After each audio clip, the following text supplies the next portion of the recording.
My name is Natalia Smith and I work for HMTX as the Design Director for Commercial and Distribution.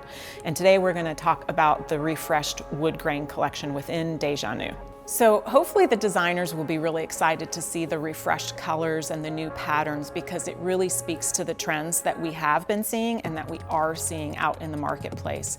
So with the wood grains that we had in Déjà, they really tended a little bit more dark and a little bit more gray, and I've brought in some very neutral, natural, lighter tones in the wood grains.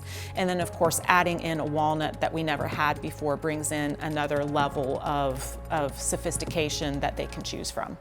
So the new English walnut design, we really wanted to bring in, again, something that had sophistication and the curved flowing lines that fit with Biophilic design as well.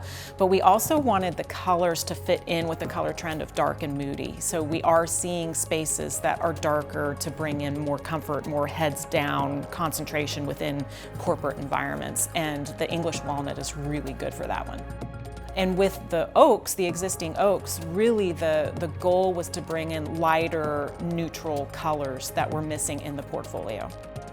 It's a really interesting flip on what we've seen. During the pandemic, we saw where people were making their home offices feel a little bit more corporate, a little bit more office-like. And now that people are coming back into the corporate offices, we're seeing that the corporate offices are going a little bit more homey, a little bit more living room style. So it's kind of fun to see the balance between and what we're doing to keep people in the office or keep people who are in home offices happy and comfortable as well.